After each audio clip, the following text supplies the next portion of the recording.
गांधी जी का नाम बदल दिया। मैं बहुत स्पष्ट रूप से कहना चाहता हूं, बापू विश्व बंद है, उनके चरणों में हम प्रणाम करते हैं। और एक बात और दृढ़ता के साथ मैं कहना चाहता हूं, प्रधानमंत्री श्रीमान नरेंद्र मोदी जी के साथ मेरे संबंध 35 साल पुराने हैं और मैंने जब भी महात्मा गांधी पर चर्चा करते हुए उनको देखा है, अत्यंत श्रद्धा और आदर के भाव से चर्चा करते हुए देखा है। बापू हमारे विचारों में है, बापू हमारी भावनाओं में है, बापू हमारी अंतरात्मा में है, बापू हमारे कामों में है। बापू भारतीय जनता पार्टी की पंच निष्ठाओं में है।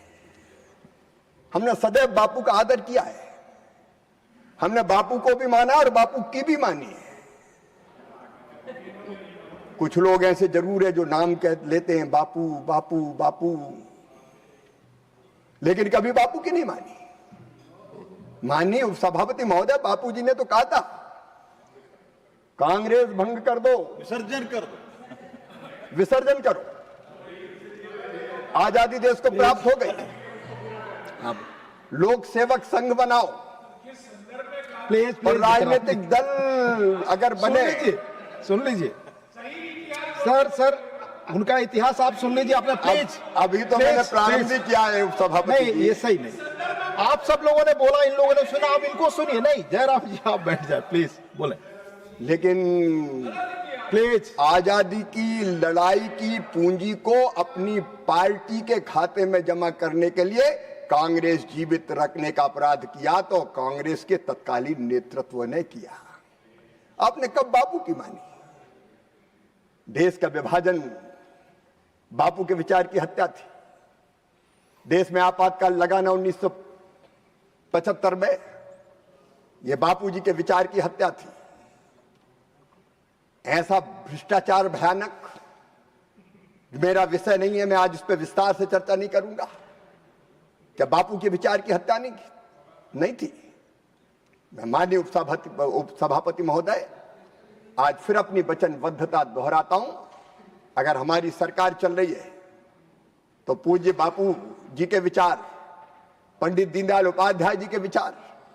दीनदयाल जी कहा करते थे, मानव जीवन का अंतिम लक्ष्य परमात्मा की प्राप्ति। और परमात्मा कैसे मिलेगा? वो कहते थे, मैं नहीं जानता कि मंदिर में जाके अगर आप भगवान की आरती उतारोगे तो प्रसन्न होकर दर्शन देगा कि नहीं देगा। मैं ये भी नहीं जानता कि तीज और त्योहारों पर व्रत और उपवास रखोगे तो नारायण प्रसन्न होकर दर्शन देगा कि नहीं देगा। मैं ये भी नहीं जानता कि हिमालय की कंदराओं में बैठ के घनघोर तपस्या करोगे तो परमात्मा दर्शन देगा कि नहीं देगा।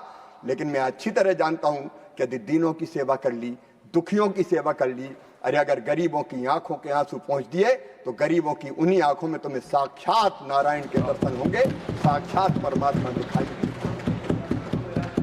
दरिद्र ही नारायण, जनता ही जनार्दन है, ये पंडित दीनदयाल उपाध्याय जी का कहना था।